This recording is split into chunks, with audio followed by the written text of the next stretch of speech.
আসসালামু আলাইকুম। আশা করি সবাই ভালো আছেন। সতর্কীকরণ, এটি শিক্ষণীয় আলোচনা মাত্র। স্টক আমার কোনো বাই সেল নির্দেশ করে না। নিজ দায়িত্বে বাই সেল সম্পন্ন করবেন। পুঁজিবাজার ঝুঁকিপূর্ণ, জেনে শুনে বুঝে বিনিয়োগ করুন। ইন্ডেক্স আলোচনায় যদি বলি, ৩১ পয়েন্টের মতো ইন্ডেক্স মাইনাস করছে আজকে। ৯৫৩ কোটি টাকার লেনদেন। অ্যাডভান্স ১২৩টা, ডিক্লাইন ২২০টা, আনচেঞ্জ ৫০টা। ইন্ডেক্স আলোচনা করব, ব্যাংক, ইন্স্যুরেন্স এবং লো ফেড নিয়ে একটু কথা বলার চেষ্টা করব। আর মার্জিন নিয়ে একটু কথা বলতে হয়, যেহেতু গতকালকে সিকিউরিটি এক্সচেঞ্জ কমিশন তাদের ওয়েবসাইটে মার্জিন ঋণের জনমত যাচাইয়ের জন্য তারা একটা প্রকাশ করছে ওয়েবসাইটে। এ বিষয়ে একটু কথা বলবো। তো ৩১ পয়েন্ট মাইনাস, এটা গতকালকে যখন এটা ওয়েবসাইটে প্রকাশ পায় তখনই একটা ধারণা ছিল হয়তো আজকে মার্কেটটা কিছুটা নেগেটিভ যেতে পারে। এটা তো হলোই, ৩১ পয়েন্ট মাইনাস হয়ে সেটা প্রমাণ করে দিল। কিন্তু এই ক্যাটাগরির যে শেয়ারগুলোর প্রাইস বলতে আমি ইন্স্যুরেন্সকে নিয়ে আসবো। টপে যদি বলি আজকে 1 মিনিট চার্ট নিয়ে কথা বলবো। টপে যদি বলি আইসান লিমিটেড, ফ্যারামাউন্ট ইন্স্যুরেন্স। আসলে এই ইন্স্যুরেন্স সেক্টরটা আজকে সবচেয়ে বেশি ভালো করছে, অনেকগুলো ইন্স্যুরেন্স সল্টেড ছিল।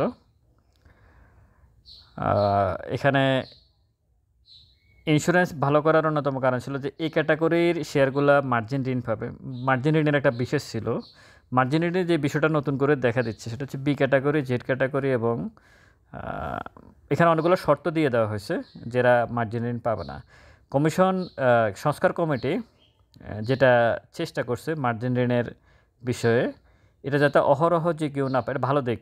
আমি মার্জিন ঋণের বিষয়ে আসবো, যাই হোক। তো টপে আজকে ইন্স্যুরেন্স ভালো করছে। এখন আমি যারা আমার অডিয়েন্স ভিডিও শোনেন আপনাদেরকে বলি, আপনাদের বোঝার জন্য বলি, আজ থেকে 15-20 দিন আগে ব্যাংক ভালো করছিল। তখন মনে হয়েছে সবাই ব্যাংক নিয়ে কথা বলছে, ব্যাংকে থাকতে হবে, ভালো ব্যাংকে থাকতে হবে, ভালো ব্যাংকগুলো ভালো করছিল। এরপরে গত 3-4 দিন ধরে লো ফেড ভালো করছে। তখন সবার আলোচনা লো ফেড ভালো, আসলে ব্যাংকে থাকি লাভ নাই, এটা বাড়ে না, কিছু হয় না, ভালো শেয়ার বাড়ে না, সুতরাং লো ফেডে থাকতে হবে। 3 দিন পরে আজকে কি হলো, আজকে ইন্স্যুরেন্স ভালো করছে। এখন আবার নতুন করে শুরু করবে যে ইন্স্যুরেন্সে থাকতে হবে, আসলে লো ফেড কোনো এটা কোনো শেয়ারে না, এখানে সবাই সোর বাটপার। এই বিষয়টা হচ্ছে আপনারা আমরা কী চাই আগে এটা ঠিক করতে হবে আমাদেরকে। এই কখনো এটা তো বাড়বে, আপনি শুধু আমি শেয়ার কিনছি যেটা এটাই বাড়বে আর কোনো সেক্টর বাড়তে পারবে না। ধরুন আমি ব্যাংক সেক্টর কিনছি অথবা আমি ফুয়েল অ্যান্ড পাওয়ার সেক্টর কিনছি, শুধু আমারটাই বাড়বে, তাহলে বাকি যারা কিনছে তাদের কি হবে? আপনি যেটা কিনছেন সেটাই বাড়বে, বাকিগুলো বাড়বে না। এখন যেটা বাড়বে আপনি বলবেন ওটাই ভালো, আর যেটা আগে বাড়ছে সেটা, যেমন এক ভাই কিছুক্ষণ আগে আমাকে একটা মেসেজ পাঠালেন, ভাই ব্যাংকের এত খারাপ পরিণতি কেন? ওনার জন্য আমি বলি, প্লাস অন্যদের জন্য, সবার জন্য বলি, ব্যাংকের কোনো খারাপ পরিণতি হয়নি, ব্যাংক ঠিক জায়গায় আছে। একটা ভালো ব্যাংকও তাদের যেখান থেকে তারা উঠছে, যে সাপোর্ট জোন থেকে তারা উপরে গেছে, ওই সাপোর্ট জোনে তারা অবস্থান করতেছে, থেকে একটুও নিচে আসে নাই। যতক্ষণ পর্যন্ত তারা প্রিভিয়াস যে সাপোর্ট জোন সেটা ভেঙে নিচে না আসবে, আপনি কোনোভাবেই তাদেরকে খারাপ বলতে পারবেন না। ভালো ব্যাংকগুলোকে খারাপ ব্যাংক নিয়ে আমি বলতেছি না, যেগুলো ওই যে মার্জার হবে, এ হবে, সে হবে, ওগুলো যেগুলো ব্যাড নিউজ আছে সেগুলো ভিন্ন বিষয়, সেগুলোর গল্প শুনে লাভ নাই। ওটা যেমন খারাপ ব্যাংকের বেলায় প্রযোজ্য, খারাপ যে কোনো শেয়ারের বেলায় প্রযোজ্য, ওটা নিউজের উপর পড়ে যায়, এটা কোনো কিছু বলার থাকে না এখানে। কিন্তু ভালো ব্যাংকগুলো একটাও তার প্রিভিয়াস সাপোর্ট জোন ব্রেক করে নিচে আসে নাই। এখন আপনি যদি উপরে কিনেন আরও বাড়বে এই আশায়, সেটা আপনার সমস্যা। আমি যদি কিনে থাকি সেটা আমার সমস্যা। এখন লো ফেড তো কিনছেন, গত 2-3 দিন ধরে একটা না কিনছেন, আজকে কী হয়েছে লো ফেডের? ওরা কোথায় এখন? হারিয়ে গেছে না? এই হারাতে হয়তো 3 মাস, এই হারিয়ে যাওয়াতে 3 মাস। সুতরাং আমাদের জায়গায় আমরা কী চাই সেটাও আমাদেরকে চিন্তা ভাবনা করতে হবে। লুজারে যদি বলি আজকে স্ট্যান্ডার্ড সিরামিক্স, এই যে বার্সেলোনা এখন লুজার। তারপরে যে আপনার জুট স্পিনিং বাড়ছিল কিছুদিন আগে। এক্সিম ব্যাংকের বিষয়টা হচ্ছে, আমি যদি বলি এখানে ওই যে 5টা-6টা ব্যাংকে একত্রিত করবে গভর্নমেন্ট, সেটার একটা নিউজ আছে এক্সিম ব্যাংক নিয়ে আমি আগেও গতকালকেও বলছি, তার কিছু প্রবলেম আছে, সে কারণে সে এখন দ্রুত নিচের দিকে চলে আসতেছে। ইপিএস দেখেন ভালো না, নেট অপারেটিং দেখেন ভালো না, যা হবার তাই হচ্ছে। এখন এটা কেন পড়তেছে এটা তো বুঝতে হবে, কেন পড়বে না সেটা বলেন। আমি তো বললামই, যে কোম্পানি কোনো ডিভিডেন্ড দেয় না তার শেয়ারের প্রাইস 1 টাকাও নাই। এখন এটাকে 200 টাকা কে ধরে রাখছে, 150 টাকা কে ধরে রাখছে, এটা আমি জানি না। এটা যারা ট্রেড করে তারা জানে, আমি ট্রেড করি না পার্সোনালি, এবং আমার হোয়াটসঅ্যাপ ফেড গ্রুপে প্লাস আমি যাদের পোর্টফোলিও দেখে আমি কাউকে ট্রেড করানোর চেষ্টাও করে না। কেউ যদি করতে চায় নিজ দায়িত্বে করতে পারে। তো আমার কথা হচ্ছে যে কেন বাড়তেছে, কী জন্য বাড়তে, অ্যামাজন জঙ্গল থেকে কেউ আসে অথবা সাদের দেশ থেকে কেউ আসে, সে বাড়ায় আবার চলে যায়। এই লোফেড নিয়ে গত 3 দিন খুব উথাল ফাতাল ছিল সব, আজকে নাই, আবার কখন ফেরত আসে কোনো ঠিক নেই। আগামী 2-3 মাসেও কি ফেরত আসবে সেটা সময় বলবে। এখন আবার ইন্স্যুরেন্স, আজকে এটাই সিস্টেম, মার্কেটে এইভাবেই ছিল। মার্কেটের ধারাবাহিকতা, এই ফ্লোর প্রাইস বলেন, 5 তারিখের বলেন, 5ই আগস্ট রাজনৈতিক প্রেক্ষাপট, এই সব কিছু মার্কেটে মানে শেষ করে দিয়েছে। মার্কেটের সিস্টেমটাই এটা, যে কখনো ব্যাংক বাড়বে, এরপর ব্যাংক কারেকশানে যাবে, ইন্স্যুরেন্স বাড়বে, টেক্সটাইল বাড়বে, মিউচুয়াল ফান্ড বাড়বে, এভাবে একটার পর একটা সেক্টর বাড়বে আর একটা সেক্টর কারেকশানে যাবে। তাহলে এক্ষেত্রে স্থিরতা থাকবে, একজন চিন্তাভাবনা করে একটা শেয়ারে এন্ট্রি নেওয়ার একটা স্কোপ থাকবে। কিন্তু আমাদের এখানে যারা মার্কেট মেকার, তাদের ব্যক্তিগত মানে তারা খুবই মানে তারা শুধু নিজেদের পকেটটাই ভারী করতে চায়, এখানে আর কারোর দিকে তাকানো তাদের সময় নাই, যার কারণে তারা ওইভাবেই প্লে করে মার্কেটে। এখানে শুধু তারাই প্রফিট করতে আসে, অন্য কেউ যে কিছু করবে এরকম কোনো পরিস্থিতি তারা রাখে না। এটা হচ্ছে বাস্তবতা। এখন তাদের সাথে আপনি লো, কখনো হাই, কখনো এই দিকে, এ তো কিছু খুঁজে আপনি পাবেন না। আর এই যে আজকে যেমন ইন্স্যুরেন্স বাড়ছে, অনেকের মনে, যারা ইন্স্যুরেন্স কিনে না তাদের মনে অনেক দুঃখ যে ইন্স্যুরেন্স বাড়লো, আমি তো ধরতে পারলাম না, আর আমার যে শেয়ারটা কিনছি সেটা তো বাড়ে নাই, সেটা তো বসে আছে। কিন্তু যার ইন্স্যুরেন্সে বাড়ছে না, ইন্স্যুরেন্সে যে আবার কিনছে, সে দেখেন এখনও 5%-এর জন্য তার প্রফিট টিক করতে পারতেছে না। সে যেখানে কিনছে ওখান থেকে আরও 5% শর্ট আছে, 10% শর্ট আছে, 20% শর্ট আছে। আপনি খোঁজ নিয়ে দেখেন আশেপাশের, দেখবেন লাভে নাই। 100 জনের মধ্যে হয়তো 10 জন লাভে আছে, বাকি 90 জনের লসে আছে এখনও ইন্স্যুরেন্সে। আপনি দেখেন ইন্স্যুরেন্স কোথায় থেকে পড়ছে, এখন কোথা থেকে বাড়ছে, কতটুকু বাড়ছে। তো সুতরাং এগুলো অ্যানালাইসিস করে মার্কেটে টিকে থাকতে হবে। এরপরে লুজার যদি আমি আরও বলি, দেশ গার্মেন্টস আছে, এটাও বাড়ছিল, দুলামিয়া কটন, এগুলো এই শেয়ারগুলো খুব বাড়ছিল, এখন যেগুলো কারেকশানে আছে এটা ঠিকই আছে আমি বলবো। ভ্যালুতে যদি বলি বিএসসি, বিশেষারি, বেক্সিমকো ফার্মা, সিটি ব্যাংক, বলি আমি সিটি ব্যাংক, ডোমিনেস, টেকনোড্রাক্স, বিশেষারি। আমি ব্যাংকের বিষয়ে, ভালো ব্যাংকের বিষয়ে আবারও বলে রাখি, একটা ভালো ব্যাংকও যারা ডিভিডেন্ড বেস স্টক ব্যাংক, তারা তাদের আগের সাপোর্ট জোন থেকে নিচে আসে নাই। আপনারা চাইলে দেখতে পারেন, যদি কেউ থাকে আপনারা বলতে পারেন আমাকে। আমি যতগুলো দেখছি একটাও প্রিভিয়াস সাপোর্ট জোন ব্রেক করে নিচে আসে নাই। উপরে কেউ কিনলে সেটা তার সমস্যা, বা আমি কিনলে আমার সমস্যা। ট্রেডে যদি বলি বিএসসি, বিএসসি, বেক্সিমকো ফার্মা, টেকনোড্রাক্স, beacon pharma. Index mover positive করে রাখা হয়েছে, BRAC bank 4.70, beacon pharma 1.13, delta life 0.57। মানে টোটালি ইন্ডেক্স মুভার পজিটিভ আজকে ইন্স্যুরেন্স সেক্টর ছিল টোটালি। নেগেটিভ করে রাখছে Beximco pharma 6.73, Islami bank 2.71, city bank 2.15, Pubali bank 1.89। Index নেগেটিভে আজকে সবচেয়ে বেশি ভূমিকা রাখছে ব্যাংক, এবং সে কারণে মার্কেট গিয়ে 31 পয়েন্টের মতো মাইনাস করলো আজকে। 1 মিনিট ছাড়টাও গতকালকের মতো ছিল, আমি বলবো যে গতকাল যেভাবে ছিল একটা ট্রেন্ড নিচের দিকে ছিল। সে সকাল থেকে যদিও বায়ার অ্যাক্টিভ ছিল, এবং বিকাল দিকেও কিন্তু বায়ার অ্যাক্টিভ ছিল। হিস্টোগ্রামের বারটা কিন্তু আজকে আবার লাল হয়ে গেছে, গতকাল হালকা ছিল কিন্তু আজকে গাঢ় লাল হয়ে গেছে। এ হচ্ছে মোটামুটি টেকনিক্যাল দিক থেকে। আর ব্যাংক নিয়ে এবং ইন্স্যুরেন্স নিয়ে আর লো ফিট নিয়ে আমি বললাম, আগেই বলে দিয়েছি যে ব্যাংক যখন বাড়ে তখন ব্যাংকের পিছনে দৌড়ে, ভালো শেয়ারের দাম বাড়লে তখন এগুলোই ঠিক, আর সব ভুয়া। ওগুলো যখন দাম কমে যায় তখন আবার ওদের মতো খারাপ আর কোনো শেয়ার হয় না, তখন আবার লো ফিট বাড়লে লো ফিট ভালো হয়ে যায়। এখন আবার লো ফিট কমে গেছে, এখন আজকে ইন্স্যুরেন্স বাড়ছে, এখন আবার ইন্স্যুরেন্স ভালো হবে। আমাদের এখানকার বিনিয়োগকারীদের মন মানসিকতা, চিন্তাভাবনা, যতক্ষণ পর্যন্ত এই ধরনের চিন্তাভাবনা নিয়ে বিনিয়োগকারীরা থাকবে বাজারে, ততক্ষণ পর্যন্ত বড়রা এরকম তাদের টাকাগুলো এভাবে হাত দিয়ে নিয়ে যাবে। এটা হচ্ছে বাস্তবতা, এবং এটাই হচ্ছে মার্কেটে। যেটা বাড়ে তার পিছনে দৌড়া যাবে না, যেটা পড়ে আছে এবং ভালো স্টক, আপনি ট্রেডিং স্টকেও ঢুকেন, এমন পরিস্থিতি হয় 2 বছর আপনি বেরোতে পারতেছেন না, তার দরকার কি ট্রেডিং স্টকে ঢুকার? আগেই সেটেল করে ফেলান যে আমি একটা স্টকে ঢুকলে 1 বছর বসে থাকতে হবে। ভালো স্টকে থাকেন, 1 বছর বসে থাকেন, কিছু প্রফিট নেন, এটাই তো ভালো, তাই না? ট্রেডিং স্টকে ঢুকবেন যে 7 দিনের জন্য, 7 দিন 8 দিনের ভিতর প্রফিট করবেন, 7 বছর আর হয় না, বেশিরভাগ ক্ষেত্রে এটাই হয় না। হলে আপনারা পোর্টফোলিও চেক করেন গত 5 বছরের।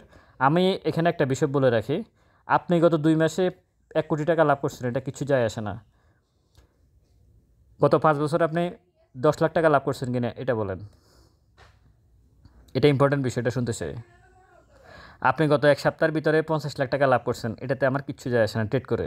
ধরুন আপনি গত 1 সপ্তাহের ভিতরে 50 লক্ষ টাকা লাভ করছেন আপনার পোর্টফোলিওতে, এটার আমার কোনো ভ্যালুও নাই এটার কাছে আমার। আপনার এই আপনি গত 5 বছরে দেখেন, হিসাব করে দেখেন যে 5 কোটি টাকা লস করছেন, তো আর এই 50,000 টাকা লাভ করার কোনো মূল্য আছে? আপনি 5 বছরে মার্কেটে থেকে এই 50 লাখ টাকা লাভ করার দরকার নেই, আপনি 20 লাখ টাকা লাভ করছেন, ওটাই হচ্ছে অরিজিনাল লাভ। মানে আপনি লাভটা ধরে রাখতে পারছেন, এটা ইম্পর্টেন্ট বিষয়। আপনি আজকে 10 লাখ লাভ করছেন, কালকে 20 লাখ লাভ করছেন, পরশু মূলধন সহকারে নাই হয়ে গেছে, এই লাভের কি কোনো ভ্যালু আছে? কোনো ভ্যালু না, এবং বেশিরভাগ ক্ষেত্রে এটাই হচ্ছে। সুতরাং মার্কেটে যখন আসবেন থাকবেন, তাহলে আজকে আর কালকের গল্প না বলে 5 বছর, কমপক্ষে 5 বছরের একটা আপনার হিস্ট্রি বলেন, সেটা মানুষ শুনুক যে হ্যাঁ, অথবা আমি আমার হিস্ট্রি বলি 5 বছর আমি কি প্রফিট করছি। যদি আপনি 5 বছরে ধারাবাহিক প্রফিট করতে পারেন 15%, বেশি না 15%, আপনি পুঁজিবাজারে সাকসেস, মানে পুঁজিবাজারে আপনি সাকসেস।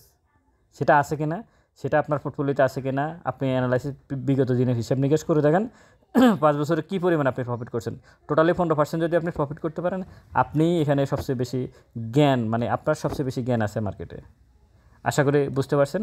একদিন 2 দিনের গল্প, 6 মাস 3 মাসের গল্প শুনে লাভ নাই। মার্জিন ঋণ নিয়ে যদি আমি আলাদাভাবে বলি, মার্জিন ঋণে যে বিষয়টা করা হয়েছে, গতকালকে এটা ওয়েবসাইটে প্রকাশ করছে জনমত যাচাইয়ের জন্য। এখানে যেটা বলা হয়েছে যে গৃহিণীরা মার্জিন ঋণ পাবে না, ছাত্ররা পাবে না, তারপরে যে এখানে 6 মাস যাদের বয়স মার্কেটে হয় নাই তারা পাবে না, এবং যাদের শুধু পুঁজিবাজার থেকে ইনকাম করে সংসার চলে, অন্য কোনো পেশা নাই, তাদেরকে এটা দেওয়া হবে না। এরপরে এখন নতুন করে বি ক্যাটাগরি এবং জেড ক্যাটাগরি এখানে কিছু শর্ত দিয়ে দিয়েছে, তারা পাবে না, শুধু এই ক্যাটাগরির স্টকগুলো পাবে। এটা ভালো, এটা ভালো এই জন্য 2010 সালে এবং 1996 সালে মার্কেট পতনের জন্য এই মার্জিন ঋণটা দেয়। এই মার্জিন ঋণগুলো দেয় কারা? Brokerage house, merchant bank. শেয়ারের এই জাং শেয়ারের প্রাইস বাড়ায় কারা? এরাই বাড়ায়। কমায় কারা? এরাই কমায়।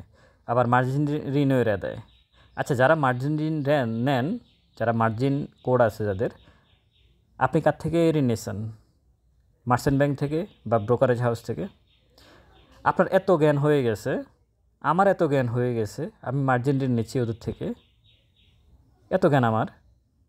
ওদের তো টিম আছে, চার্টার্ড অ্যাকাউন্টেন্ট আছে, ওদের এফসিএ করা লোক আছে, বিভিন্ন টাইপের, এটা কি বলে, ফিনান্সিয়াল লোক আছে।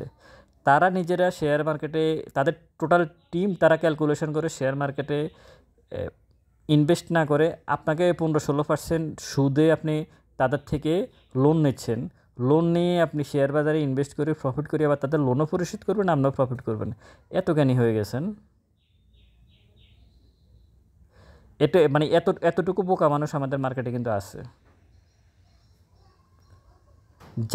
যাদের কাছ থেকে আপনি ঋণ নিচ্ছেন তারা নিজেরাই তো অনেক জ্ঞানী, আপনার থেকে জ্ঞানী না তারা, তাদের টোটাল টিম, তারা সারাদিন এটা নিয়ে থাকে। তারা আপনাকে ঋণ দিচ্ছে কেন? আপনি নিচ্ছেন কেন? আপনার এটা কি একবারও কি চিন্তা আসে না, মাথায় আসে না? আপনি যে মার্জিন নিচ্ছেন, আপনার মাথায় কি এটা কখনো আসে না যে যাদের থেকে নিচ্ছি তারা কি কম বুঝে আমার থেকে?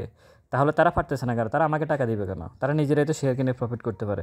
আপনি যেটা চিন্তা করতেছেন প্রফিট করবেন, তারপর তাদের সুদ দিবেন, তারা নিজেরাই তো সুদ খাওয়ার দরকার কি? তারা নিজেরাই তো মার্কেটে ইনভেস্ট করতে পারে, করে না কেন? আপনাকে ঋণ দিচ্ছে কেন? এগুলো চিন্তা করবেন। এগুলো চিন্তা করার জন্যই আমি কথা বলি। এই চিন্তাগুলাই, এই অসঙ্গতিগুলো তুলে ধরাই আমার কাজ, এবং এটা চলমান থাকবে। আমার এখানে যারা এলোমেলো কমেন্ট করবে তাদেরকে এখান থেকে এই ধরনের, মানে আমি জানি এটা তো অনেক বড় বড় মানে গাত্রদাহ যেটাকে বলে ওটা হয়, কিন্তু এটাতে কিছু যায় আসে না। আমার জায়গা থেকে আমি কথা বলেই যাব। ক্ষুদ্র বিনিয়োগকারীদের আপনাদেরকে আমি বারবারই বলি, মার্জিন ঋণ থেকে হাত মেপে 100 হাত দূরে থাকবেন আগামী দিনে। সংস্কার কমিটিকে একটা কাজের জন্য অনেক ধন্যবাদ। এটা বন্ধ করে দেওয়া উচিত, মার্জিন ঋণটা টোটালি বন্ধ করে দেওয়া উচিত। এই ক্যাটাগরির মধ্যে ভাগ করে দেওয়া উচিত যে যাদের পিইটা 10-এর ভিতরে থাকবে তারা পাবে, একেবারে বন্ধ করে দেওয়া উচিত। কালকে এক ভাই আমাকে ফোন দিয়েছিলেন, এটাতে তো মার্কেটে মানি ফ্লো নাকি কমে যাবে, অনেক কিছু হয়ে যাবে। কী হবে না হবে এটার দরকার নাই তো আমার দরকার আমার টাকা ঠিক আছে কিনা, আমি যে শেয়ার কিনতেছি ওইখানে আমার মূলধন ঠিক আছে কিনা। মানি ফ্লো তো অনেক বাড়ছে। 10 সালে তো 3,000 কোটি টাকার লেনদেন হয়েছে, কে কত প্রফিট করছেন? 10 সালে 3,000 কোটি টাকা লেনদেন হয় না, 2,500-3,000 কোটি টাকা অহরহ লেনদেন হয়েছে। ইন্ডেক্স 8,000-এর উপরে চলে গেছিলো। কে কী প্রফিট করছেন এবং যাদের সাথে কথা হয় প্রত্যেকের কাছে তো গল্প একটাই শুনি 10 সালে আসছেন লক্ষ লক্ষ টাকা লস করছেন। তো তখন লস করছেন কেন? তখন তো ইন্ডেক্স উপরে ছিল। এখনও না ইন্ডেক্স মাইনাস নিচে পড়তেছে কারণ আপনি লস করতেছেন। তখন তো ইন্ডেক্স উপরে, তখন লাভ করেন না কেন? আমাদেরকে এই বিষয়গুলোই আমাদেরকে চিন্তাভাবনা করতে হবে, ঠান্ডা মাথায় চিন্তাভাবনা করতে হবে, তারপর সিদ্ধান্ত নিতে হবে। ইন্ডেক্স আলোচনা এটুকুই। আশা করি আপনারা পুরোটা সময় সাথে ছিলেন। স্টক সাজেশন এবং পোর্টফোলিও ম্যানেজ করার জন্য ডেসক্রিপশন বক্সে নাম্বার দেওয়া আছে, যোগাযোগ করতে পারেন। হাতে রাখা একটা বই আছে নতুন বিনিয়োগকারী যারা, তারা চাইলে ওই নতুন বইটা সংগ্রহে রাখতে পারেন। আরেকটা বিষয় হচ্ছে হোয়াটসঅ্যাপ ফেড গ্রুপে আপনারা যারা জয়েন্ট হতে চান সেপ্টেম্বর থেকে জয়েন্ট হতে পারেন। এই মাসের শেষ থেকে আমি অবশ্যই এটার জন্য পেমেন্ট দিতে হবে।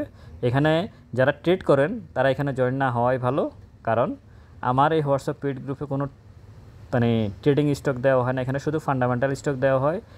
এই চিন্তাভাবনা করে দেওয়া হয় এই গ্রুপে স্টকগুলো, যেন ইন্ডেক্স 1000 পয়েন্ট মাইনাস হলেও আপনার মূল টাকাটা নষ্ট না হয়। ওই চিন্তাভাবনা করে সর্বোচ্চ সতর্কতার সহিত এখানে স্টক দেওয়া হয়। এখানে কোনো ট্রেডিং পারপাসে স্টক দেওয়া হয় না। খুব দ্রুত 1 মাস 15 দিন 20 দিনের ভিতরে আপনি প্রফিট করবেন এরকম কোনো স্টক এখানে দেওয়া হয় না। যদি কেউ এরকম চিন্তাভাবনা নিয়ে আসেন পেমেন্ট করবেন ঠিকই, কিন্তু আপনি হতাশ হবেন। সুতরাং ভালো স্টক নিয়ে যারা থাকতে চান, অ্যানালাইসিস করে টিকে থাকতে চান মার্কেটে দীর্ঘ সময়, তারাই শুধু যোগাযোগ করতে পারেন। ভালো থাকবেন সবাই, ভিডিওটা শেয়ার করবেন। আসসালামু আলাইকুম।